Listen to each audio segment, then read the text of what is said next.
রাবেয়া বসরির নাম শুনেছেন কেউ? হ্যাঁ, রাবেয়া বসরি একদিন স্বপ্নে দেখেছিলেন। রাবেয়া বসরির স্বপ্নের ভিতরে রাবেয়া বসরিকে বলা হচ্ছে, রাবেয়া বসরি তোর কোনো আমল নামা আমার কাছে কবুল হয় নাই, তুই জাহান্নামে যাবি। উনি স্বপ্নে দেখছেন, ও রাবেয়া বসরি তোর কোনো আমল নামা আমার কাজে আসে নাই, আমি রব তোর কোনো আমল নামা আমি পছন্দ করি নাই। কিন্তু রাবেয়া বসরি ইবাদত করতে একজনের, তিনি কে? অথচ স্বপ্নে দেখছেন তিনি। তিনি বলছেন যে স্বপ্নের ব্যাখ্যা এইভাবে যে আমাকে স্বপ্ন দেখানো হলো আমার কোনো নেক আমল, আল্লাহ বলছেন যে তোর কোনো নেক আমল আমার পছন্দ হয় নাই, তুই জাহান্নামের ভিতরে পড়বি, তোকে জাহান্নামে দিয়ে দেওয়া হবে। তখন আমি বললাম, ও রব, আপনি যদি ইচ্ছা করেন এই রাবেয়া বসরিকে জাহান্নামে জ্বালাবেন, ঠিক আছে, আপনি জাহান্নামে জ্বালায়া যদি আপনি খুশি হন, আমি জাহান্নামে জেলেও আমি খুশি থাকবো। আপনি আমার জাহান্নামে জ্বালায় যদি আপনি খুশি হন, তাহলে আমিও জাহান্নামে জ্বলে আমিও খুশি হব। মুস্কি হাসি দিয়ে রব্বে কারিম বললেন, না রে রাবেয়া বসরি, তোর যত আমল আছে ওই আমলের ভিতরে একটা আমল সবচাইতে আমার পছন্দ। জুড়ে বলেন কয়টা? আরো জুড়ে বলেন কয়টা? কোন আমল গো রব? স্বপ্নের ব্যাখ্যায় তিনি বলছেন, তখন আমি জিজ্ঞেস করলাম কোন আমল? তখনই আল্লাহ রাব্বুল আলামিন স্বপ্নের ভিতরে বলছেন, রে রাবেয়া, যেই দিন তুই রাতের বেলা তাহাজ্জুদ নামাজ পড়ার জন্য একা একা জাগলি, কেউ নাই, একা একা তুই উঠলি আমাকে সেজদা দেওয়ার জন্য, কিন্তু উঠেই তুই দেখলি যে তোর যে চাদরটা ছিল গায়ে জড়ানো, ওই চাদরের পাশেই একটা বিড়াল ছানা বসেছিল। এখন তুই যদি চাদরটা টান দিস, ওই বিড়ালের ঘুম ভেঙে যাবে আর ওই বিড়ালটা উঠে যাবে, হয়তো তার কষ্ট হবে। কিন্তু তুই দেখলাম যে বিড়ালটাকে তুই নিজের চাদর দিয়ে গুছিয়ে রাখলি, আর ঠান্ডা শরীর নিয়ে তুই আমার ইবাদত করলি, কানলি, সেজদা দিলি। ওই দিনের ইবাদতটা আমার সবচাইতে বেশি পছন্দ লেগেছে। জেরুজালেম দখলের জন্য ওমর রাদিয়াল্লাহু তাআলা আনহুর কাছে একটা চিঠি এসেছে। কি এসেছে? চিঠি। জেরুজালেম দখল করার জন্য যুদ্ধ লাগবে না। জেরুজালেমের খ্রিস্টানেরা বলেছে, ওমর আপনি যদি আসেন, জেরুজালেম যুদ্ধ ছাড়াই আপনার হাতে আমরা উঠাইয়া দিব। সুবহানাল্লাহ নেই? আপনি আসলেই কোনো যুদ্ধ লাগবে না। আপনি সেনাপতি পাঠাইছেন, আপনি অসংখ্য সৈন্য পাঠিয়েছেন, আমরা যুদ্ধ করতে চাই না। ওমর আপনি আসেন, আপনি আসলে আপনার হাতেই আমরা এই জেরুজালেমটা আপনার হাতে উঠাইয়া দিব। চিৎকার দিয়ে বলেন আল্লাহু আকবার। তো ওমর তিনি রওনা দিবেন, চিঠি যখন পেয়ে গেলেন তিনি রওনা দিতে চাচ্ছেন, কিন্তু সাথে নিয়েছেন কয়জন? সবাই বলেন কয়জন? সফর সাথী নিয়েছেন একজন। সবাই কয়, আরে আপনি যাবেন জেরুজালেমে, মক্কা মদিনার প্রেসিডেন্ট, সামনে পিছনে হাজার হাজার শত শত উট থাকবে, সবাই রিসিভ করে আপনাকে নিয়ে যাবে। ওমর রাদিয়াল্লাহু তাআলা আনহু বলেন, আমার তো কারো প্রয়োজন নাই, কারণ আমার সাথে আছেন একজন, তিনি কে? সঙ্গী হিসাবে উঠের রশি টানার জন্য আমি একজনই যথেষ্ট। ওমর একজনকে নিয়ে উনি জেরুজালেমের দিকে রওনা দিচ্ছেন, প্রায় এক সপ্তাহ পথ। প্রথম দিন স্বাভাবিকভাবে ওমরের যে চাকর ছিলেন, ওমরের যে চাকর যিনি ওমরের সাথে ছিলেন, ওমরের খেদমতদার, উনি রশি টানলেন, ওমর পিঠে চড়ে থাকলেন, তাবু গানলেন, রাতের বেলা রেস্ট করলেন, ওমর ইবাদত করলেন। সকালবেলা ওমর বলছেন, যাও তুমি উঠের পিঠে উঠো, আমি ওমর রশি ধরে টানবো। সুবহানাল্লাহ। বাড়িতে গিয়ে কালকে বললেন, কারে বলে নাই? পরায়ণ সম্রাট। ওমর রাদিয়াল্লাহু তাআলা আনহু বললেন, তুমি ক্ষমতার চেয়ারে। ওমর বললেন, তুমি উপরে বসো, আমি তোমার রশি ধরে টানবো। তিনি কেঁদে দিলেন। তিনি বললেন, ওমর এটা সম্ভব নয়, কোনোদিন আমি এইটা করতে পারবো না, কারণ সারা জীবন আমি আপনার খেদমত করেছি, আমি উপরে বসবো আর আপনি রশি ধরে টানবেন, এই ঘটনা দেখা আমার পক্ষে সম্ভব নয়। সুবহানাল্লাহ বলেন।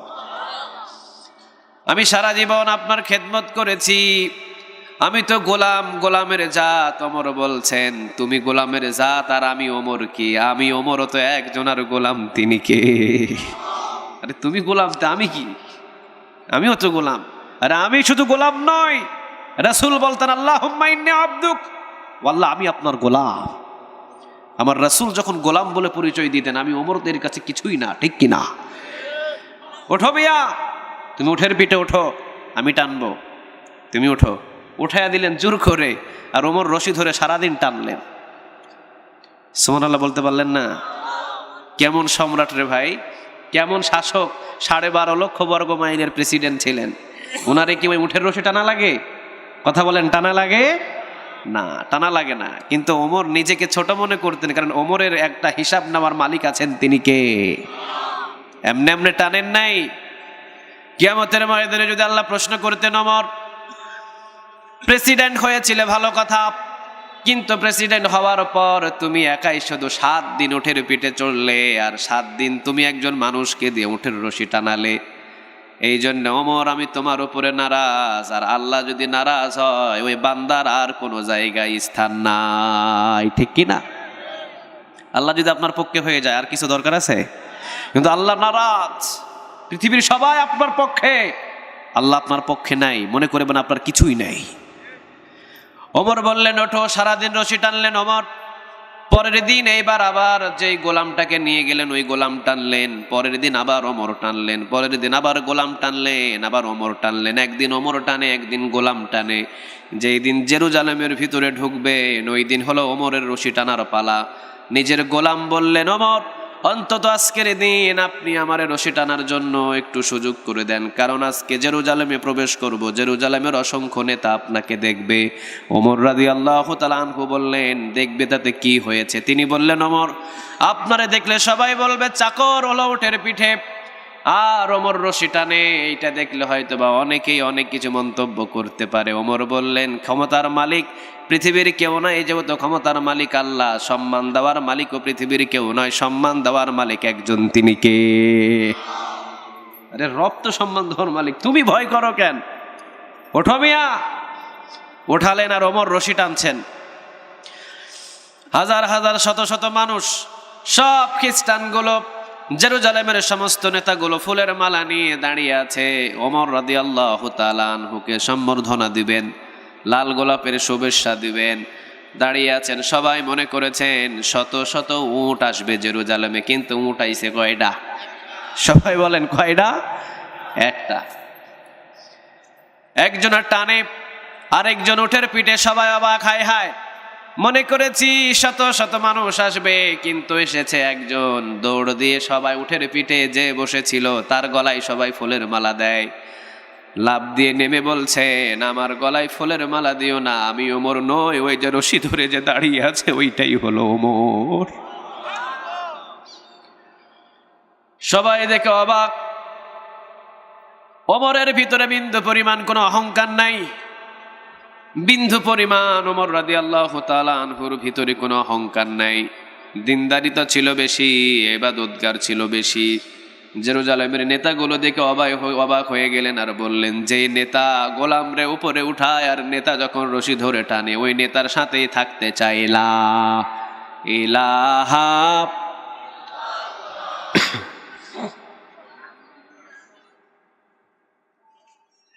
ওমরের মতো নেতাদেরকে কিয়ামতের ময়দানে আরশের ছায়ার নিচে জায়গা দিয়ে দিবেন, তিনি কে? সহিহ বুখারী মুসলিমের হাদিসটা কিন্তু এটা আমার বানানো কথা নয়, কোরআনের পরেই যার স্থান, যেই বুখারী শরীফের হাদিস। কারণ ওমর ছিলেন ওমর, ওমরের ছেলে একজন ছিল আব্দুল্লাহ। নামটা কি ছিল বলেন? আব্দুল্লাহ। আব্দুল্লাহ ছিলেন ওমরের ছেলে। আব্দুল্লাহ রাদিয়াল্লাহু তাআলা আনহু তিনি একটা কোরবানের বাজারে বিশাল বড় একটা উট নিয়ে দাঁড়িয়ে আছেন। কোরবানের বাজারে উটটা বিক্রি করবেন, কথা বুঝতেছেন আমার? আব্দুল্লাহ বড় একটা উট নিয়ে দাঁড়িয়ে আছে, কোরবানের বাজারে বিক্রি করবে। আর ওমর রাদিয়াল্লাহু তাআলা আনহু গিয়েছেন ওই কোরবানের বাজারে, যে কোরবানের বাজারে কেউ জালিয়াতি করে কিনা, কোরবানের বাজারে কোনো দালালি করে কিনা, এটা দেখার জন্য। সুবহানাল্লাহ বলেন। নেতা শুধু এসি গাড়ি করে ঘোরার নাম নেতা নয়। ওমর শুধু নিজের ঘরে শুয়ে থাকতেন না, ওমর চলে গেছেন কোরবানের বাজারে। কোন বাজারে? কোরবানের বাজারে গেলেন ওমর। কোরবানের বাজারে গিয়ে দেখেন কোন উটের দাম, কোন দুম্বার দাম কি রকম, কেউ কোনো জুলুমি করে কিনা, কেউ কোনো বাড়াবাড়ি দাম চায় কিনা। এই জন্য ওমর গেলেন, দেখি দুম্বার দাম কেউ বেশি চায় কিনা, উটের দাম কেউ বেশি চায় কিনা। গিয়ে দেখেন নিজের ছেলে আব্দুল্লাহ একটা উট নিয়ে দাঁড়ানো। ওমর রাদিয়াল্লাহু তাআলা আনহু গিয়ে নিজের মুখের ভিতরে গামছা লাগালেন। ওমর রাদিয়াল্লাহু তাআলা আনহু নিজের মুখে গামছা লাগালেন, মাস্ক লাগালেন যাতে না চিনতে পারে। নিজের ছেলে আব্দুল্লাহর কাছে সালাম বিনিময় করে বললেন, কামা হাদা, তোমার এই উটের দামটা কত হবে? ওমর রাদিয়াল্লাহু তাআলা আনহুর ছেলে আব্দুল্লাহ বললেন, 100 দিরহাম। জোরে বলেন কয়শো? 100 দিরহাম। চলে গেলেন ওমর রাদিয়াল্লাহু তাআলা আনহু। একটু পরে নিজের মুখ খুলে এবার ওমর সামনে এসে কয়, উঠ পাইলি কই? সুবহানাল্লাহ নাই? কিরে উঠ পাইলি কই? উঠের মালিক কোন দিন হইলি তুই? আবার তুই আমার ছেলে হয়ে উঠের মালিক হইলি, আর ওমর জানে না ব্যাপারটা কি? কোথায় থেকে উঠের মালিক হইলি? আব্দুল্লাহ কয়, বাবা নিজের কাছে কয়েকটা দেরহাম ছিল, ওই দেরহাম, এরপরে মায়ের কাছ থেকে কয়েকটা দেরহাম, 2 দেরহাম যোগ করে 60 দেরহাম। জুড়ে বলেন কয় দেরহাম? 60 দেরহাম বাবা। এই 60টা দেরহাম যোগ করে বাজারে ঘুরতে ঘুরতে ঘুরতে ঘুরতে একটা শুকনা কাঠের মতো একটা উট কিনছিলাম। 4 মাস 5 মাস পালন করেছি। আপনি যেখানে রাষ্ট্রীয় ক্ষমতার চেয়ারে অর্থাৎ রাষ্ট্রীয় খাজানায় অর্থাৎ রাষ্ট্রীয় যে কাজগুলো করার জন্য যে ঘরে বসেন, ওই ঘর থেকে পিছন দিকে ওই জমিনে বাঁধছিলাম। ওখানেই ওই পিছনের যত জমিন আছে সমস্ত জমিনগুলো থেকে সবুজ সবুজ ঘাসগুলো কেটে কেটে খাইয়ে ওটটাকে মোটা তাজা করেছি। এখন বাজারে বিক্রি করতে এসেছি, স্বাস্থ্য লাগছে তো বেশি। কয়শো দেরহাম? কয়শো? কিনেছি 60 দেরহাম, বিক্রি করব 100 দেরহাম। এখন পাকড়িও বলে 100 দেরহাম, 40 দেরহাম লাভ হয়েছে বাবা। ওমর রাদিয়াল্লাহু তাআলা আনহু বললেন, বাবা যেই জমিনের ঘাসগুলো খাইয়ে ওটটাকে মোটা তাজা করেছো, ওই জমিনের মালিক তো বাবা মদিনার জনগণ। বাবা রে, ইনসাফের প্রতি খবরদার জুলুমি করা যাবে না। 60 দেরহাম নিজের পকেটে রেখে দিও, মানুষের জমিনের ঘাস খাইয়ে উট মোটা তাজা করেছো। 40 দেরহাম মদিনার রাষ্ট্রীয় খাজানায় জমা দিয়ে দিও। এটা বলে ন্যায় পরায়ণ। নিজের ছেলে বলে 4 আনা পরিমাণ তাকে কোনো আপত্তি জানাই নাই, চিৎকার দিয়ে বলো ঠিক কিনা? নিজের ছেলে বলে বলেন নাই যে যা বাবা যা করছস করে ফেল, খবরদার সামনের দিকে করিস না, না। কিন্তু আমাদের সমাজের বিচার, মেম্বারের ছেলে চুরি করেছে, মেম্বারের ছেলে ডাকাতি করেছে, মেম্বারের ছেলে ব্রিজিং করেছে, কিন্তু বিচার হবে রাতের বেলা নিজের ঘরে একা একা। আর আরেকজন 5 ওয়াক্ত নামাজি, দিনদার, ইমানদার, পরহেজগার, ওই ছেলেটা কোনো অন্যায় করে নাই, অথচ দিনের বেলা প্রকাশ্যে বিচার করে এরপরে ব্যাত রাকাত করা হয় জনগণের সামনে, ঠিক কিনা? এটাই হলো বিচার আমাদের সমাজের। নিজের ছেলে দোষ করলে আমরা দোষ দেখি না, এটার ইনসাফের বিচার বলে না, ন্যায়পরায়ণ সম্রাট এদেরকে বলে না। এই জন্য ন্যায়পরায়ণ সম্রাটদের কিয়ামতের দিন আরশে ছায়ার নিচে জায়গা দিয়ে দিবেন। তিনি কে? ওমরের মতো ন্যায়পরায়ণ সম্রাট কিয়ামতের ময়দানে আরশের ছায়ার নিচে জায়গা পেয়ে যাবে। আবু বকরের মতো ন্যায়পরায়ণ সম্রাটদেরকে কিয়ামতের ময়দানে আরশের ছায়ার নিচে জায়গা দিয়ে দিবেন। তিনি কে? কেমন লাগে আবু বকর নামটা? আবু বকর নামে এখানে কোন ভাই আছে? হাত তুলেন দেখি। আছে কেউ? মাশাআল্লাহ, হাত নামান। আবু জেহেল নামে কোন লোক আছে এখানে? আবু জেহেল, উতবা, শাইবা, মুগিরা নাই? কে আছে? আবু বকর না? ওমর নাই? ওসমান নাই? আলী? সুবহানাল্লাহ বলেন। এরা এক একজন ন্যায়পরায়ণ ছিলেন, এক একজন ন্যায়পরায়ণ সম্রাট। আবু বকরের বিবি যখন আবু বকর ক্ষমতার চেয়ারে বসে আছেন, আবু বকরের বিবি বললেন নিজের একটু পায়েস খেতে মনে চায়। পায়েস চিনেন আপনারা? কি দিয়ে বানায়? একটু চিনি, একটু আতপ চালের একটু দুধ, না? এইটা ওমরের বিবির খাইতে বড় ইচ্ছে হয়েছিল। তে নিজের স্বামী যেহেতু প্রেসিডেন্ট মানুষ, ওনাকে বললেন আপনি একটু পায়েস খাওয়ান। মাস শেষ পায়েসের ব্যবস্থা করতে পারে নাই। ওমর রাদিয়াল্লাহু তাআলা আনহুর আগেই যেই খলিফা ছিলেন আবু বকর, তিনি বললেন বিবি পায়েস খাইবা, তবে আমারে সময় দাও, সময় দিলে তোমারে আমি ব্যবস্থা করে দিব। কিন্তু মাস চলে যায়, এখনো পায়েসের ব্যবস্থা করতে পারে না। কি জীবন ছিল রে ভাই তাদের, কি জিন্দিগি ছিল তাদের! একটা টাকা জীবনে কোনোদিন রাষ্ট্রীয় খাজানা থেকে অন্যায় ভাবে নেয় নাই। আল্লাহু আকবার। আর আমার দেশের নেতার গাড়ি চালাইলে ওই ড্রাইভারের 2-4টা ফ্ল্যাট থাকে, চিৎকার দিয়ে বলো ঠিক কিনা? কাদের টাকাগুলো আত্মসাৎ করেছ? ওই টাকার ভেতরে 18 কোটি মানুষের রক্তের টাকার গন্ধ আছে। কিয়ামতের দিন যদি কারো সম্পদ যদি আত্মসাৎ করে খেয়ে কিয়ামতের ময়দানে উঠো, 1000 বার হজ করবা, কপাল কালো হয়ে যাবে, এরপরও জান্নাতের গন্ধ পাবা না। চিৎকারে দিয়ে বলো ঠিক কিনা? তুমি আল্লাহর সম্পদ নষ্ট করো, আল্লাহ মাফ করবে, কিন্তু বান্দার সম্পদ যদি খায়া লুটপাট করে খাও, কিয়ামতের দিন মাফ করবে না। তিনি কে? কোনোদিনও মাফ হবে না। এই জন্য আবু বকর বললেন বিবি খাওয়াবো, কয়েকদিন একটু দেরি করো, কয়েকদিন একটু আমারে সময় দাও, তোমারে আমি অবশ্যই পায়েস খাওয়ার ব্যবস্থা করব। মাস চলে যায়, এখনো পর্যন্ত নিজের বিবির কাছে কখনো বলতেও পারলেন না, নিজের বিবিও খাইতে পারলেন না। হঠাৎ করে একদিন পায়েসের বাটি দিয়ে আবু বকর সিদ্দিক রাদিয়াল্লাহু তাআলা আনহুর কাছে বলছেন পায়েস খান। নিজের বিবি এসে পায়েসের বাটি দেয়, আবু বকর অবাক, হায় হায়, আমি দুধ কিনলাম না, চিনি কিনলাম না, চাল কিনলাম না, অথচ আমার ঘরে পায়েস। প্রশ্ন করার প্রয়োজন নাই? কাতলা মাছের মাথা দিছে আপনার সামনে, খাইয়া দায়া একদম দাঁত টাত খিলাল টিলাল কইরা কও আজকের কাতলা মাছটা তো বহুত মজা হয়েছে, কিন্তু আমি তো বাজার থেকে কিনি নাই, পাইছস কই?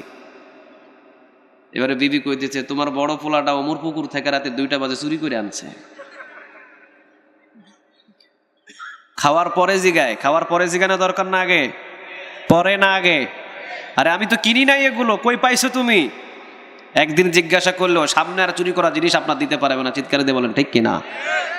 আবু বকর বললেন আমি দুধ কিনি নাই, চিনি কিনি নাই, আমি আতপ চাল কিনি নাই, কিন্তু আমার ঘরে পায়েস। নিজের বিবি বললেন 1 মাসের মুষ্টির চাল দিয়ে। জুড়ে বলেন কয় মাস? 1 মাস। প্রতিদিন আমাদের যে রাষ্ট্রীয় খাজানা থেকে চাল দেওয়া হয়, ওখান থেকে 1 মুষ্টি করে প্রতিদিন উঠায় রাখি। তো মাস শেষে ওখানে কিছু চাল জমেছে, তো ওই চালের ভিতরেই আমরা কিছু গুড় আর কিছু এই আপনার দুধ দিয়ে পায়েস রান্না করে এরপরে আপনাকে দিয়েছি। আবু বকর পায়েসটা রেখে দিয়ে চলে গেলেন রাষ্ট্রীয় খাজানায়, গিয়ে বললেন আগামীকাল থেকে আমার ঘরে 1 মুষ্টি চাল তোমরা কম পাঠায়ো। সবাই দেখে অবাক, হায় হায়, 1 মুষ্টি চাল নিয়ে কি হলো আবু বকর? আপনি হলেন রাষ্ট্রীয় প্রধান, 1 মুষ্টি চাল আবার আপনার ঘরে আগামীকাল থেকে কম দিব কেন?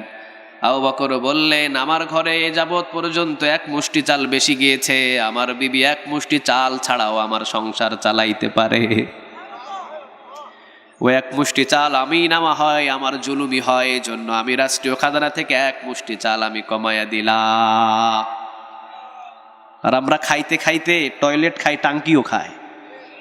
যশোর একটা জেলায় প্রোগ্রাম করতে গিয়ে এক বাজারে ব্রেক করার পর বাজার কমিটি একজন ছিল মসজিদের পাশে, বললাম যে এখানে ভালো টয়লেট বা ওয়াশরুম আছে কিনা। উনি বলছেন হুজুর টয়লেট আছে কিন্তু টাঙ্কি নাই। আমি বললাম টয়লেট আছে টাঙ্কি নাই? বলছে হুজুর বাজেট হয়েছিল টয়লেট টাঙ্কি 2টাই, কিন্তু কোন রকম টয়লেট দাঁড়িয়েছে, টাঙ্কিটার নেতা খেয়ে ফেলেছে। ওই টাঙ্কি নিয়ে কিয়ামতের ময়দানে তোমাকে দাঁড়াতে হবে। টয়লেট খাইলে টয়লেট নিয়ে কিয়ামতের ময়দানে দাঁড়াতে হবে। রডের বদলে বাঁশ দিলে বাঁশের উপরে তোমাকে কিয়ামতের ময়দানে দাঁড়াতে হবে। চিৎকার দিয়ে বলো ঠিক কিনা? কি করেছো তুমি, এটা তুমি জানো, আর জানেন কে? ফামান ইয়ামাল মিসকালা যাররাতিন খায়রান ইয়ারা ওয়া মান ইয়ামাল মিসকালা যাররাতিন শাররান ইয়ারা। যাররা পরিমাণ যদি গুনাহ হয়, যাররা পরিমাণ নেক আমল হয়, সেটাও জানেন কে? রাতের অন্ধকার, কেউ দেখে নাই, কে দেখেন? কিরামান কাতিবিন ইয়ালামুনা মা তাফআলুন। চিৎকার দিয়ে বলেন আল্লাহু আকবার। এই হলেন আবু বকর। জীবনে কোনোদিন কখনো আবু বকর সিদ্দিক রাদিয়াল্লাহু তাআলা আনহু কোনো সময়ের জন্য জুলুমি করেন না। এই ধরনের ন্যায়পরায়ণ সম্রাটদেরকে কিয়ামতের ময়দানে আরশের ছায়ার নিচে জায়গা দিয়ে দিবেন তিনি কে? পৃথিবীর ভিতরে নেতাদের পরিস্থিতি এখন অন্যরকম। কেমন? ভোটের আগে আপনার সামনে এসে বুকে বুকে মিলায়, ভোটের আগে সালাম নিতে নিতে অবস্থা হয়ে যায়। সালাম, এত সালাম কই থেকে নিবেন? এত সালাম, চতুর্দিক থেকে সালাম, বুকে বুকে জড়ায়, এই করে সেই করে, ভাই বসেন চা খান। কিন্তু যখন একবার হয়ে যায় 5 বছর খবর নাই। আছেন আপনাদের এলাকায়? হ্যাঁ। কিন্তু আবু বকর উনি প্রতি রাত্রিতে উনি মানুষদের দাঁড়ে দাঁড়ে ঘুরতেন। সুবহানাল্লাহ বলেন। এলাকার ভিতরে যে বিধবাদের লিস্ট ছিল, ওই বিধবাদের লিস্ট ওমরের হাতে দিয়েছেন। ওমর, আপনি এই বিধবাদের দেখাশোনা করবেন। কার কাছে ছিলেন? সবাই বলেন। ওমরের কাছে। ওমরের কাছে বিধবাদের লিস্ট দিলেন। আবু বকর দিয়ে বললেন ওমর, আপনি এই লিস্টটা নিয়ে যান আর এই লিস্ট অনুযায়ী বিধবাদের দেখাশোনা করবেন। ওমর রাদিয়াল্লাহু তাআলা আনহু দেখেন একজন বিধবা, মদিনার ভিতরে একটু দূর এলাকায় একজন বিধবা। ওমর সকালবেলা গেলেন ওর বাড়িতে, গিয়ে বলেন মা, আপনার ঘরের কোনো কাজ কোনো কাম আছে কিনা আমি ওমরকে বলেন। আবু বকরের পক্ষ থেকে দায়িত্ব আমার, আপনাদের দেখাশোনা করা। এইবার বৃদ্ধা মহিলাটা কয়, বাবা আমার ঘরে তো প্রতিদিন একটা লোক এসে কাজ করে দিয়ে চলে যায়। সুবহানাল্লাহ নাই? কয় তাই নাকি মা? ঠিক আছে, তাহলে কালকে এসে আমি করে দিব। হ্যাঁ, যত দায়িত্ব আমার। ওমর চলে গিয়ে পরের দিন ফজর নামাজ পড়ে আসছে সকাল সকাল। আয়েশা জিজ্ঞাসা কয়, না বাবা, আজকেও তো আমার ঘরের কাজ করে দিয়ে লোকটা চলে গিয়েছে। পরের দিন তিনি বললেন, ঠিক আছে, তাহলে আমি ফজর নামাজের আগে এসে ঘরের কাজটা করে দেব। পরের দিন ফজর নামাজের আগে এসে বৃদ্ধা মহিলাকে ডেকে বলে, মা, ঘরের কাজটা করে দিই। বলে, বাবা, আজকেও তো আমার ঘরের সম্পূর্ণ কাজ করে দিয়ে লোকটা চলে গিয়েছে। আরে আমি আসি আগে, আর আমার আগে আগে এসে করে দিয়ে চলে যায়। ঠিক আছে, আজকে তাহলে তাহাজ্জুদ পড়ে আসবো। তাহাজ্জুদ পড়ে এসেও ঘরের কাজ করার সুযোগ পাই নাই। তাহাজ্জুদ পড়ে এসে জিগায়, মা, ঘরের কাজটা করে দিই। যেহেতু রাষ্ট্রীয়ভাবে বিধবাদের লিস্টটা হলো আমি ওমরের হাতে, আমার এই কাজটা করে দিতে হবে। ওমর রাদিয়াল্লাহু তাআলা আনহু কাজ করতে চায়, কিন্তু ওমরের কাজ করার আগে একজন কাজ করে দিয়ে চলে যায়। ওমর তো অবাক, হায় হায়, এটা কি জিন নাকি যা আমি আসি আমার আগে আগেই করে দিয়ে যায়। পরের দিন একদম মধ্যরাতে আসছে। আসার পরে জিগাইলে, আসার পরে মধ্যরাতেও জিগায়, আর জিগাইতে কয় যে মধ্যরাতেও আমার ঘরের কাজ সম্পূর্ণ করে দিয়ে লোকটা চলে গিয়েছে। ওই যে তাকিয়ে দেখো, কূপ থেকে পানি উঠানো, সমস্ত আমার যতগুলো বাটি আছে, যতগুলো কলস আছে, সমস্ত কলসগুলো কূপ থেকে পানি উঠায়া ভরট করে দিয়ে চলে গিয়েছে। খেজুর বাগানের গোড়ায় পানি দেওয়া আছে, আমার ঘরের আশেপাশের সব কাজগুলো কমপ্লিট করে দিয়ে এই মাত্র লোকটা চলে গিয়েছে।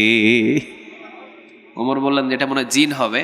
যে ঠিক আছে, আজকে সারা রাত, আগামীকাল সারা রাত জায়গা থাকবো, ওরে ধরতেই হবে আমার। খেজুর বাগানে উনি দাঁড়িয়ে আছেন, খেজুর বাগানের আড়াল থেকে দেখছেন মধ্যরাত যখন হয়েছে, একজন চলে আসছেন। তিনি পায়ে জুতা নাই, কি নাই, জুতা নাই, খালি পায়ে হেঁটে আসছেন। পিছন থেকে ওমর ছপ করে ধরে ফেললেন, পিছন থেকে ধরে বলছেন, কে তুমি? মনে হয় কোনো মানুষ নয়, আবু বকর সিদ্দিক, প্রেসিডেন্ট মানুষ, আমাকে বিধবাদের দেখাশোনার দায়িত্ব দিয়েছে, কিন্তু তুমি আমারে কাজ করতে দাও না, প্রতিদিন এসে এসে তুমি কাজ করে দিয়ে চলে যাও। কে তুমি? কোন জিন? তোমার নাম কি? আজকে ধরছি, ছাড়বো না। সামনে গিয়ে মাথার রুমালটা টান দিয়ে দেখে এটা আবু বকর। ওমর কেঁদে দিলেন। ওমর বললেন, আপনি প্রেসিডেন্ট মানুষ, দায়িত্ব দিয়েছেন আমার হাতে, আপনি বিধবার দেখাশোনা করবেন। ওমর, আবু বকর, আপনি আমারে দায়িত্ব দিলেন আর কাজ করেন আপনি। আবু বকর সিদ্দিক রাদিয়াল্লাহু তাআলা আনহু বলেন, ওমর, তুমি কি রাসূলের কাছ থেকে শোনো নাই, কেউ যদি কোনো বৃদ্ধ মানুষের অথবা কোনো মুসলমান ভাইয়ের যদি কোনো কাজে সহযোগিতা করে, 10 বছর ইতিকাফের নেক তার আমলনামায় জমা করে দিবেন তিনি কে? আমি কেমনে এতগুলো নেক থেকে বঞ্চিত হতে পারি? ওমর, তোমার দায়িত্ব দিয়েছি, কিন্তু আমি ওমর তো নেকের প্রয়োজন, আমি আবু বকর তো নেকের প্রয়োজন, এই জন্য আমার ঘরের বিছানায় শুয়ে থাকতে পছন্দ হয় না। সুবহানাল্লাহ বলেন। পায়ের ভিতরে জুতা নাই কেন আবু বকর? পায়ের ভিতরে জুতা দিয়ে তো আপনি আসতে পারতেন, পায়ের ভিতরে জুতা নাই কেন? আবু বকর সিদ্দিক রাদিয়াল্লাহু তাআলা আনহু বললেন, ভাই, এটা হলো রাষ্ট্রীয় বিধান, পায়ের ভিতরে জুতা পরে আসা, কিন্তু এখন দিন না রাত। সবাই বলেন, দিন না রাত? রাত, এখন রাত। আমি যে খড়মের জুতা পরে আসবো আর রাস্তায় যে আওয়াজ হবে, ওই আওয়াজে যদি কারো ঘুম ভেঙে যায়, কিয়ামতের দিন আমি আবু বকরকে জবাব দিতে হবে। এই জন্য খালি পায়ে এসেছি, যাতে কারো ঘুম আমার দ্বারাই নষ্ট না হয়। সুবহানাল্লাহ বলেন। কি ছিলেন রে ভাই তারা? এক একজন রাষ্ট্রনায়ক, এক একজন ন্যায়পরায়ণ সম্রাট কি ছিলেন? আল্লাহ ওদেরকে বলবে, আসো তোমরা, তোমাদেরকে রিসিভ করে নিয়ে আরশের ছায়ার নিচে জায়গা দিয়ে দিবেন। সুবহানাল্লাহ বলেন। আর যারা কিয়ামতের ময়দানে আরশের ছায়ার নিচে জায়গা পেয়ে যাবে, কিয়ামতের ময়দানে যারা আরশের ছায়ার নিচে জায়গা পাবে, তারা ওখান থেকে বিনা হিসাবে জান্নাতে চলে যাবে। সুবহানাল্লাহ বাড়িতে গিয়ে বললেন। তাহলে প্রথম নম্বরে হলো ইমামুল আদিল, ন্যায়পরায়ণ সম্রাট, ন্যায়পরায়ণ বাদশা। যারা ন্যায়পরায়ণ সম্রাট, ন্যায়পরায়ণ বাদশা ছিলেন, তাদেরকে কিয়ামতের ময়দানে আরশের ছায়ার নিচে জায়গা দিয়ে দিবেন তিনি কে? ওদেরকে আরশের ছায়ার নিচে জায়গা দিয়ে দিবেন। দেখেন, দিল্লি শহরের ভিতরে শামসুদ্দিন আল তামাস রাহিমাহুল্লাহ, উনি দিল্লি শহরের ভিতরে উনি ছিলেন একজন প্রেসিডেন্ট। শামসুদ্দিন আল তামাস নামটা মনে আছে আপনাদের? অনেকের পরিচিত থাকতে পারে। উনি দিল্লি শহরের একটা সম্রাট ছিলেন, শামসুদ্দিন আল তামাস। খাজা কুতুবউদ্দিন বখতিয়ার কাকি রাহিমাহুল্লাহর জামানায় উনি একজন বড় আল্লাহওয়ালা ছিলেন, মুহাদ্দিস দাহার ছিলেন উনি। অনেক বড় একজন আল্লাহওয়ালা ছিলেন। তো খাজা কুতুবউদ্দিন বখতিয়ার কাকি রাহিমাহুল্লাহ উনি বলেছিলেন যে আমি যখন মৃত্যুবরণ করব 4 গুণের মানুষ ছাড়া আমারে জানাজার দেওয়ার কোনো প্রয়োজন নাই। কয় গুণ? সবাই বলেন কয় গুণ? 4 গুণ। এই 4 গুণের মানুষ দিয়ে আমারে জানাজার নামাজ পড়ায়া দিও। ওই 4 গুণের ইমাম যদি পাও তাহলে 4 গুণের ইমাম দিয়ে আমার জানাজার নামাজ পড়ায়ও। আর যদি ওই 4টা গুণের ইমাম না পাও তাহলে আমার জানাজার নামাজ পড়ানোর দরকার নাই। কয়টা গুণ? সবাই বললেন হুজুর কি গুণ? হুজুর কি গুণ? এখন খাজা কুতুবউদ্দিন বখতিয়ার কাকি রাহিমাহুল্লাহ বলছে, প্রথম নম্বর, তার জীবনে কোনো দিন তাকবীরওয়ালা ছুটে নাই। ইমামের পিছনে নামাজ পড়েছে, জীবনে কোনো দিন তাকবীরওয়ালা ছুটে নাই। ইমাম আল্লাহু আকবার বলেছেন, সাথে সাথে ইমামের পিছনে তাকবীর বেঁধে নামাজ পড়েছে। এই ধরনের প্রথম নাম্বার গুণ, ওই গুণের ইমাম পাইলে আমার জানাজার নামাজ পড়ায়ও। সুবহানাল্লাহ নাই?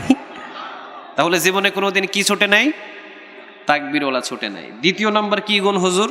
এখন দ্বিতীয় নাম্বার বলতেছে, দ্বিতীয় নাম্বার গুণ হলো তার জীবনে কোনো দিন কোনো সময় আসরের সুন্নত নামাজ কাজা হয় নাই। আসরের ফজর নামাজের আমাদের কোনো খবর নাই। ফরজ নামাজ কতটা আমাদের জীবনে কাজা হয়েছে আমাদের কোনো হিসাব নাই। কিন্তু দেখেন খাজা কুতুবউদ্দিন বখতিয়ার কাকি রাহিমাহুল্লাহ বলছেন জীবনে কোনোদিন আসরের সুন্নাত নামাজ তার কাজা হয় নাই। সুবহানাল্লাহ বলেন। সুন্নাত যদি কাজা না হয় ফরজ কাজা হয়েছে না? হ্যাঁ না, ফরজ তো কাজা হয় নাই। তৃতীয় নাম্বার কোন গুণ আপনি বলেন? খাজা কুতুবউদ্দিন বখতিয়ার কাকি রাহিমাহুল্লাহ তিনি বললেন তৃতীয় নাম্বার গুণ হলো, রে বাবা, জীবনে কোনো দিন সে নিজের চোখ দিয়ে বেগানা কোনো নারীর দিকে তাকায় নাই। বেগানা কোনো নারীর দিকে নজর দেয় নাই, তাকায় নাই। বেগানা আমার এগানা বুঝেন? বেগানা এগানা বুঝেন এগুলো? হ্যাঁ, এগানা হলো কে? আমার ফুফু, আমার খালা, হ্যাঁ, আমার মা, আমার বোন, এগুলো হলো এগানা। মানে এগুলোর সাথে আমার বিয়ে হওয়া জায়েজ নাই। আর বেগানা হলো কারা? যাদের সাথে আমার বিবাহ হওয়া জায়েজ। ওই যে বেগানা নারী, রাসূল সাল্লাল্লাহু আলাইহি সাল্লাম বলেছেন 14 জন নারীর জন্য তোমাদের জন্য বিবাহ হওয়া হারাম, বাকি যত মহিলা আছে সব মহিলাদের জন্য হালাল করে দিলেন তিনি কে? তাহলে ওই 14 জন নারী ছাড়া ওই লোকটার কোনোদিন কোনো বেগানার দিকে তাকায় নাই। এই গুণ হলো 3 নাম্বার। কয় নাম্বার? 4 নাম্বার গুণ এবার বলেন। খাজা কুতুবউদ্দিন বখতিয়ার কাকি রাহিমাহুল্লাহ 4 নাম্বার এইবার গুণ বলা শুরু করলেন। তিনি বললেন 4 নাম্বার গুণ হলো জীবনে কোনোদিন একদিনের জন্য তাহাজ্জুদ নামাজ কাজা নাই। কেমন লাগে 4টা গুণ? পুরা পীরগঞ্জের ভিতরে আছে, পুরা রংপুর, হ্যাঁ, পুরা রাজশাহী বিভাগ থাকতেও পারে, বলা যায় না, তবে অধিকাংশ কম নাই আমার মনে হয়।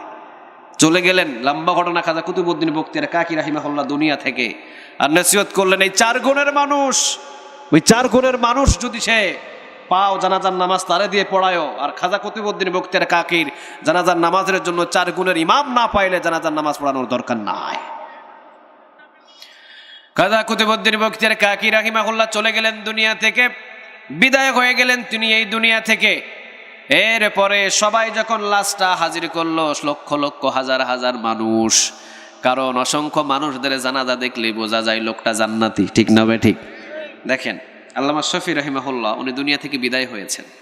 অনেকে তেতুল হুজুর বলেছে ওনাকে, অনেকে খারাপ মন্তব্য করেছে, কিন্তু যারা তেতুল হুজুর বলেছে, খারাপ মন্তব্য করেছে, ওদের জানাজার নামাজে ইমাম আর ওদের আত্মীয় ছাড়া, কুকুর বিড়াল ছাড়া আর কোনো মানুষ পাওয়া যায় না। চিৎকার দিয়ে বলো ঠিক কিনা? আর যাকে তোমরা অন্যায়ভাবে, অত্যাচারভাবে, অন্যায়ভাবে গালাগালি করেছ না, ওই মানুষটা যেদিন দুনিয়া থেকে বিদায় হয়েছে, সাধারণ মানুষের জায়গা নাই, আলেম ওলামা লক্ষ লক্ষ হয়েছে। চিৎকার দিয়ে বলেন আল্লাহু আকবার। এক একটা মুফতি বলেন, মুহাদ্দিস বলেন, ওরা জানাজার নামাজে দাঁড়িয়েছে। সাধারণ পাবলিক তো দূরের কথা। তো ওনাদের জানাজাগুলো দেখলেই বোঝা যায় আসলে লোকটা সাধারণ মানুষ নয়, অসাধারণ মানুষ। খাজা কুতুবউদ্দিন বখতিয়ার কাকি রাহিমাহুল্লাহ যেদিন দুনিয়া থেকে বিদায় হয়েছেন, লক্ষাধিক মানুষ হাজার হাজার কাতার বেঁধে দাঁড়িয়ে আছে। এখন তার ছাত্রগুলো বলছেন 4 গুণের ইমাম লাগবে। জোরে বলেন কয় গুণ? 4 গুণের ইমাম। প্রথম নাম্বার, জীবনে কোনোদিন কোনো বেগানা নারীর দিকে তাকায় নাই, তাকবীরওয়ালা ছুটে নাই, তাহাজ্জুদ নামাজ কাজা হয় নাই, আসরের 4 রাকাত নামাজ কাজা হয় নাই। এইবার সবাই মাথা নিচুর দিকে তাকিয়ে আছে, কেউ আর সামনের দিকে আগায় না, সবার মাথা নিচে। নিচের দিকে তাকিয়ে আছেন, কারণ এই 4টা গুণের মানুষ হওয়ার প্রয়োজন একেবারেই কম। লক্ষ লক্ষ মানুষ, সামনের দিকে কেউ পা বাড়ায় না, কিন্তু একজন শামসুদ্দিন আলতামাস রাহিমাহুল্লাহ, তিনি হলেন দিল্লির সম্রাট, তিনি সামনের দিকে পা বাড়িয়ে দিয়েছে। একজন সম্রাট, একজন দেশের প্রধানমন্ত্রী, উনি সামনের দিকে পা বাড়িয়ে দিয়ে বলছেন, লাশটা লাখো, আমি জানাজার নামাজ পড়াইয়া দিব। এই ধরনের ন্যায়পরায়ণ সম্রাটদেরকে কিয়ামতের ময়দানে আরশের ছায়ার নিচে জায়গা দিয়ে দিবে তিনি কে? আর তুমি চুরি করছো না, ডাকাতি করছো, মিথ্যা কথা বলছো, সব আগুন ঢুকাইছো, কিয়ামতের দিন ধরবেন তিনি কে? ইমামুল আদেল, ন্যায়পরায়ণ সম্রাট, কিয়ামতের ময়দানে ন্যায়পরায়ণ সম্রাটদেরকে আল্লাহ রাব্বুল আলামিন আরশের ছায়ার নিচে জায়গা দিয়ে দিবে। সহিহ বুখারী মুসলিমের হাদিস। 7 শ্রেণীর মানুষ জায়গা পাবে, তার ভিতরে প্রথম নাম্বার ইমামুল আদিল, ন্যায়পরায়ণ সম্রাট। দ্বিতীয় নাম্বার ওয়াশাবুন নাশা ফি ইবাদাতিল্লাহ, যৌবন বয়সে যারা আল্লাহর ইবাদত করে তাদেরকে কিয়ামতের ময়দানে আরশের ছায়ার নিচে জায়গা দিয়ে দিবেন তিনি কে? রাসূল বলেন, কিয়ামতের ময়দানে বৃদ্ধকালের হিসাব নেবেন না, যৌবনকালের হিসাব নিয়ে আল্লাহ তাকে জান্নাতে ঢুকাইয়া দিবে। রাসূলের কাছে জিবরিল আলাইহিস সালাম একবার নয়, 2 বার নয়, জিবরিল আলাইহিস সালামের কাছে 24,000 বারেরও বেশি পাঠাইছেন তিনি কে? জিবরিল আলাইহিস সালাম আসলেন 24,000 বারেরও বেশি রাসূলের সামনে। জিবরিল আলাইহিস সালামকে রাসূল একদিন বললেন, ভাই জিবরিল, আল্লাহ রাব্বুল আলামিন তোমাকে তো অসংখ্য শক্তি দিয়েছে, চোখের পাওয়ারটা দিয়েছে কি রকম? জিবরিল বললেন, রাসূল, আমার চোখের পাওয়ার এত বেশি, পৃথিবীর আনাচে কানাচে কোথায় কি পড়ে আছে, যা পড়ে আছে আমি একবার তাকালে সব কিছু আমি এক পলকেই দেখতে পাই। সুবহানাল্লাহ নাই? সামান্য আমার কাছে মনে হয় যে একটা ভাতের প্লেট সারা পৃথিবীটা। সুবহানাল্লাহ বলেন। সারা পৃথিবীটা আমার কাছে একটা ভাতের প্লেট। শুধু পৃথিবী নয় গো নবী, ওই যে আসমান, ওই আসমান থেকে কত ফোঁটা বৃষ্টি জমিনের উপরে পড়ে, সমস্ত ফোঁটা বৃষ্টিগুলো আমি গুনতে পারি। আপনারা পারবেন? এই পীরগঞ্জে এলাকায় কত ফোঁটা বৃষ্টি পড়ে গুনতে পারবেন না। রাসূল সাল্লাল্লাহু আলাইহি ওয়াসাল্লাম বললেন, ভাই জিবরিল, চোখের পাওয়ার এত বেশি, বলো তো দেখি, আসমান থেকে এত ফোঁটা বৃষ্টি জমিনে পড়ে, সমস্ত বৃষ্টির ফোঁটা তুমি গুনতে পারো, কোন জিনিসটা তুমি গুনতে পারো না? এইবার জিবরিল বললেন, নবী গো, আপনার যেই যৌবনকালের সাহাবীরা আছে, আপনার যেই যৌবনকালের উম্মতেরা আছে গো নবী, ওই যৌবনকালের উম্মত যদি একবার আল্লাহু আকবার বলে একটা সেজদা দেয়, আমি জিবরিল আসমান থেকে কত ফোঁটা বৃষ্টি জমিনে পড়ে গুনতে পারি, কিন্তু একটা যুবকের একটা সেজদার নেক আমার আল্লাহ কত তার আমল নামায় জমা করে আমি জিবরিলও গুনে শেষ করতে পারি না। এই জন্য রাসূল বললেন, ওয়াশাবুন নাশা ফি ইবাদাতিল্লাহ, যৌবন বয়সে যারা আল্লাহর ইবাদত করে কিয়ামতের দিন আরশের ছায়ার নিচে তাদের জায়গা দিয়ে দিবেন তিনি কে? ওয়ারাজুলুন কলবুহু মুআল্লাকুন ফিল মাসাজিদ, যাদের কলিজা মসজিদের সাথে ঝুলে থাকে কিয়ামতের দিন আরশের ছায়ার নিচে জায়গা দিবেন তিনি কে?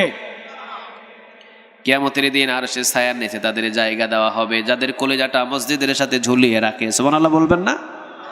কিন্তু আমরা মসজিদের সাথে ঝুলাইছি এসি, মসজিদের সাথে ঝুলাইছি হলো পাখা, মসজিদের সাথে ঝুলাইছি হলো ঝাড়বাতি, আর সপ্তাহে যাই কয়দিন?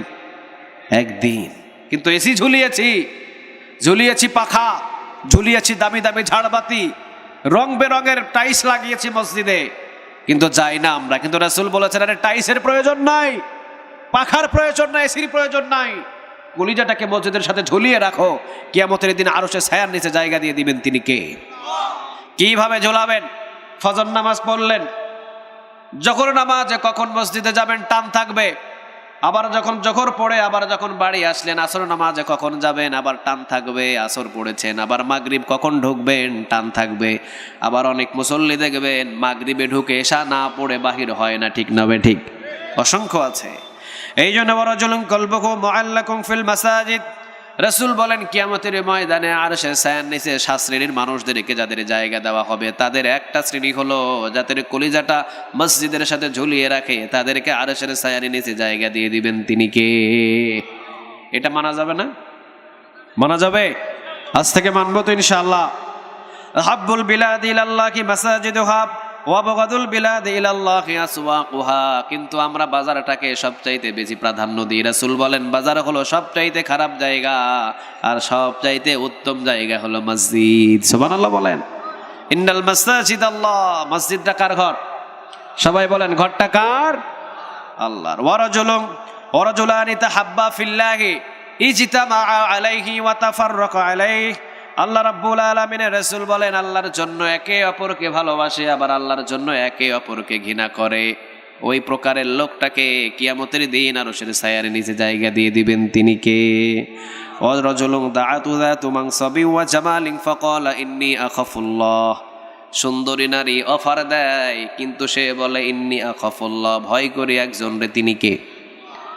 এমপির মেয়ে, মন্ত্রীর মেয়ে, প্রেসিডেন্টের মেয়ে, সুন্দরী নারী, ধন সম্পদওয়ালা নারী অফার দিয়েছে একটা যুবককে, আগামীকাল রাতের 1টা বাজে আমার পুরা ঘর পুরা বাড়ি তোমার জন্য খোলা, আগামীকাল রাতের 1টা বাজে আইসো তুমি, আমিও তোমার জন্য উন্মুক্ত, আমরা আগামীকাল রাতের 1টা বাজে দুইজনে এক ঘরে ঘুমাবো। যুবককে অফার দিল, কিন্তু যুবক বলল ইন্নী আখাফুল্লাহ, আমি কারে ভয় করি? কারে? অফারটা পাওয়ার পরেও যে আল্লাহরে ভয় করে চলে আসে, বলেন এই যুবকদেরকে কিয়ামতের দিনে আরশের ছায়ার নিচে আমি জায়গা দিয়ে দিব। ওয়ারাজুলুন তাসাদদাকা ইখফাআন হাত্তা লা তা'লামা শিমালুহু মা তুনফিকু ইয়ামিনুহু। রাসূল বলেন যার ডান হাতে দান করে বাম হাত জানে না, এমন দানবীর আছে না নাই? দেখবেন রাতের অন্ধকারে অথবা মসজিদের দান বাক্সে কসকসে 1000 টাকার নোট বাহির করে ছেড়ে দেয়, কেউ দেখে না। দেখেছে একজন, তিনি কে? আল্লাহ সুবহানাহু ওয়া তাআলা দেখেন, কেউ দেখে না, কিন্তু কে দেখেন? রাতের অন্ধকারে দিয়েছে ডান হাতে, বাম হাত টের পায় নাই, ওদেরকে কিয়ামতের দিন আরশের ছায়ার নিচে জায়গা দিয়ে দিবেন, তিনি কে? ওয়ারাজুলুন যাকারাল্লাহা খালিয়ান ফাফাদাত আয়না। রাসূল বললেন নির্জনে বসে আল্লাহর জিকির করে আর চোখের পানি ছেড়ে দিয়ে কান্না করে একজনের কাছে, তিনি কে? মানে দেখবেন তাহাজ্জুদের নামাজে সব বাতি বন্ধ, কেউ নাই, সব বাতি স্টপ করে রাখা আছে, কেউ নাই। আস্তে করে উঠে কম্বলটা ছেড়ে দিয়ে আস্তে করে উঠে তিনি ঠান্ডা পানি দিয়ে ওযু করে এরপরে তিনি গুনগুন গুনগুন করে জিকির করছে আর আল্লাহ সুবহানাহু ওয়া তাআলার কাছে কান্না করেছে। আল্লাহ বলছেন এইরকম গোলামদেরকে আমি আরশের ছায়ার নিচে জায়গা দিয়ে দিব। রাবেয়া বসরির নাম শুনেছেন কেউ? হ্যাঁ, রাবেয়া বসরি একদিন স্বপ্নে দেখেছিলেন। রাবেয়া বসরির স্বপ্নের ভিতরে রাবেয়া বসরিকে বলা হচ্ছে, রাবেয়া বসরি তোর কোনো আমল নামা আমার কাছে কবুল হয় নাই, তুই জাহান্নামে যাবি। উনি স্বপ্নে দেখছেন, ও রাবেয়া বসরি তোর কোনো আমল নামা আমার কাজে আসে নাই, আমি রব তোর কোনো আমল নামা আমি পছন্দ করি নাই, কিন্তু রাবেয়া বসরি ইবাদত করতে একজনের, তিনি কে? অথচ স্বপ্নে দেখছেন তিনি। তিনি বলছেন যে স্বপ্নের ব্যাখ্যা এইভাবে যে আমাকে স্বপ্ন দেখানো হলো আমার কোনো নেক আমল, আল্লাহ বলছেন যে তোর কোনো নেক আমল আমার পছন্দ হয় নাই, তুই জাহান্নামের ভিতরে পড়বি, তোকে জাহান্নামে দিয়ে দেওয়া হবে। তখন আমি বললাম, ও রব আপনি যদি ইচ্ছা করেন এই রাবেয়া বসরিকে জাহান্নামে জ্বালাবেন, ঠিক আছে, আপনি জাহান্নামে জ্বালায়া যদি আপনি খুশি হন, আমি জাহান্নামে জেলেও আমি খুশি থাকবো। আপনি আমার জাহান্নামে জ্বালায় যদি আপনি খুশি হন, তাহলে আমিও জাহান্নামে জ্বলে আমিও খুশি হব। মুস্কি হাসি দিয়ে রব্বে কারিম বললেন, না রে রাবেয়া বসরি, তোর যত আমল আছে ওই আমলের ভিতরে একটা আমল সবচাইতে আমার পছন্দ। জুড়ে বলেন কয়টা? আরো জুড়ে বলেন কয়টা? কোন আমল গো রব? স্বপ্নের ব্যাখ্যায় তিনি বলছেন, তখন আমি জিজ্ঞেস করলাম কোন আমল? তখনই আল্লাহ রাব্বুল আলামিন স্বপ্নের ভিতরে বলছেন, রে রাবেয়া, যেই দিন তুই রাতের বেলা তাহাজ্জুদ নামাজ পড়ার জন্য একা একা জাগলি, কেউ নাই, একা একা তুই উঠলি আমাকে সেজদা দেওয়ার জন্য, কিন্তু উঠেই তুই দেখলি যে তোর যে চাদরটা ছিল গায়ে জড়ানো, ওই চাদরের পাশেই একটা বিড়াল ছানা বসেছিল। এখন তুই যদি চাদরটা টান দিস, ওই বিড়ালের ঘুম ভেঙে যাবে আর ওই বিড়ালটা উঠে যাবে, হয়তো তার কষ্ট হবে। কিন্তু তুই দেখলাম যে বিড়ালটাকে তুই নিজের চাদর দিয়ে গুছিয়ে রাখলি আর ঠান্ডা শরীর নিয়ে তুই আমার ইবাদত করলি, কানলি, সেজদা দিলি, ওই দিনের ইবাদতটা আমার সবচাইতে বেশি পছন্দ লেগেছে। এই জন্য রাতের বেলা ঠান্ডা পানি দিয়ে ওযু করবেন, ঠান্ডার ভিতরেও যদি থুর থুর করে কাঁপেন আর আল্লাহরে যদি সেজদা দেন, খুশি হয়ে যাবে একজন। চিৎকার দিয়ে বলেন তিনি কে?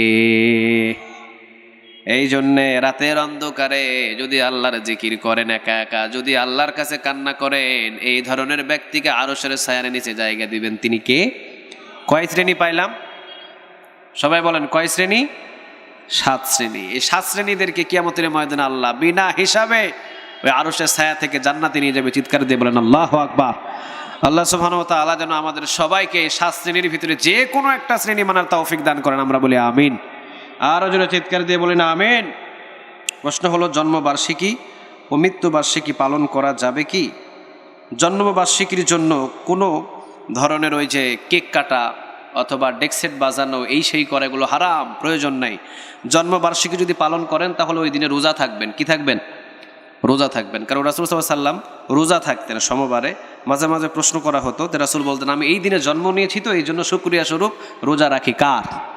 আল্লাহর। মৃত্যুবার্ষিকী পালন করার কোনো প্রয়োজন নাই ওইভাবে, কিন্তু মৃত্যুবার্ষিকী পালন করবেন কিভাবে? মানে কবর জিয়ারত করবেন, দোয়া করবেন, এতিমদেরকে একটা গরু দিয়ে দিবেন, কোনো মাদ্রাসায় একটা গরু দিয়ে দিবেন।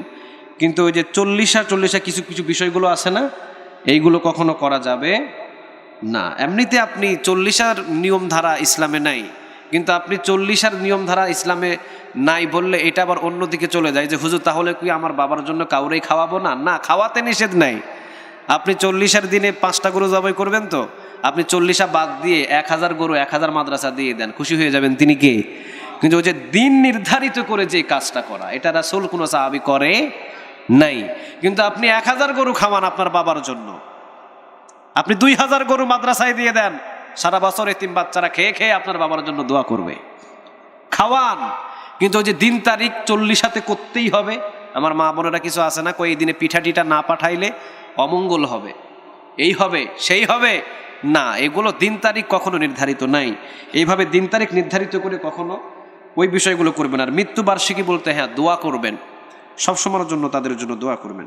দীর্ঘ রাত হয়েছে তো এতক্ষণ ধরে রাখাটাও ঠিক হয় নাই, কারণ ওয়াজা আলনা নাউমাকুম সুবাতা ওয়াজা আলনা লাইলা লিবাস। আল্লাহ বলছেন ঘুমটাকে তোমাদের ক্লান্তি দূরকারীর জন্য দিয়েছি। ব্যাটারিতে যদি চার্জ না থাকে তাহলে কি বলেন মোবাইল কি মোবাইল চালানো যাবে? আমাদের শরীরের ব্যাটারি চার্জটা কি জানেন? ঘুম। আমাদের শরীরের ব্যাটারি চার্জ হলো ঘুম। যদি এই ঘুমটা ঠিক মতো না হয় আগামীকালকে কোনো কাজে আপনার মন বসবে না, এমনকি ফজর নামাজটাও কাজা হয়ে যেতে পারে, ঠিক কিনা? এই জন্য আগামী সময় থেকে আমি বলবো 9:30 থেকে 10টার ভিতরে প্রধান মেহমানকে উঠাইয়া দেওয়া প্রয়োজন, আর 12টার ভিতরে ক্লোজ করা প্রয়োজন। আপনারাও আসেন না, কমিটি বিন্দুরাও দিতে পারে না, ঠিক না? আপনারা আসেন একেবারে লাস্ট টাইমে, এই জন্য হয় সবচাইতে বেশি প্রবলেম।